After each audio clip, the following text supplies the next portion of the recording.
L'absence d'anonymat dans nos communautés accentue le phénomène de stigmatisation. Donc, on a par exemple des gens qui vont avoir un nom de famille connu dans la communauté, puis ça va se transmettre, les étiquettes vont quasiment se transmettre de génération en génération. J'ai entendu dans les témoignages que j'ai pu recueillir sur l'étude, par exemple, une personne me parlait d'un professeur qui qualifiait un petit garçon de 7 ans par rapport à son père et à son grand-père, du style, ben, ce petit gars-là, c'est un tel, il a tel nom de famille, donc ben, on sait très bien que ces gens-là, on peut rien faire avec eux autres. Fait que la stigmatisation s'accentue avec l'absence d'anonymat, puis des exemples par rapport aux agressions à caractère sexuel, par rapport à la violence conjugale. C'est des choses aussi qui nous montrent que dans les petites communautés, avec une certaine difficulté d'ouverture, c'est difficile justement de sortir des cercles vicieux de la pauvreté, de l'exclusion et de réussir son développement personnel. Puis, comment on pourrait décrire ça, la stigmatisation? On pense au mot préjugé. Est-ce que c'est tout à fait la même chose? Qu'est-ce que c'est la stigmatisation? En fait, la stigmatisation, c'est un processus. Le préjugé, c'est une étape du processus. On va commencer par regarder une personne ou considérer une personne dans son environnement, qui peut être notre propre personne aussi. On va identifier une marque. Ça peut être son apparence, ça peut être le lieu dans lequel on habite, le quartier qu'on habite, par exemple. Puis on va l'associer à des stéréotypes qui sont véhiculés dans notre société. Par là même, on va commencer à émettre des préjugés. Ça va être très rapide. La stigmatisation, en fait, donc c'est tout ce processus-là qui mène à la discrimination et qui mène au fait que par ces préjugés, ces stéréotypes-là, on entre en rapport de pouvoir inégaux. C'est-à-dire qu'une personne qu'on stigmatise, on lui donne un statut social inférieur au nôtre, à quelque part. Et c'est là que ça devient dangereux.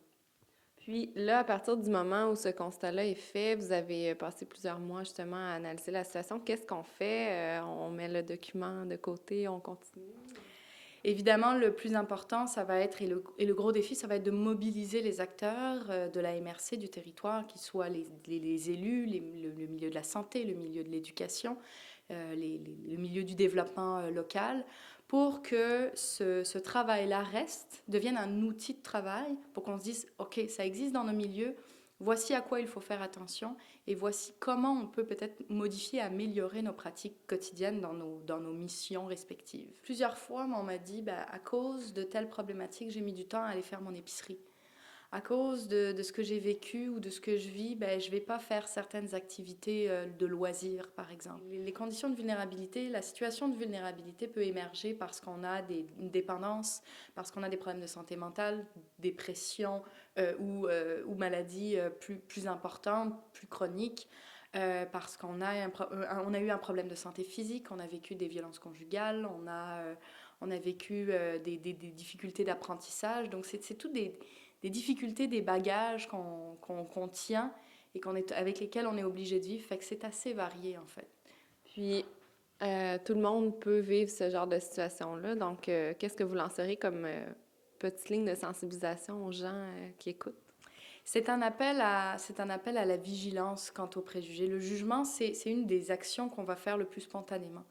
Donc, il faut être prudent quand les stéréotypes nous viennent, il faut les reconnaître et il faut essayer de les mettre de côté le plus possible. Quand une personne est face à nous, c'est une personne qui, comme tout le monde, a son chemin, a sa complexité. Donc il faut plus qu'autrement chercher à l'écouter d'abord avant justement de lui coller des étiquettes et de dire, puisqu'elle a vécu ça, alors cette personne est de tel genre et de tel type, ou puisqu'elle s'appelle comme ça, alors elle a telle valeur à mes yeux.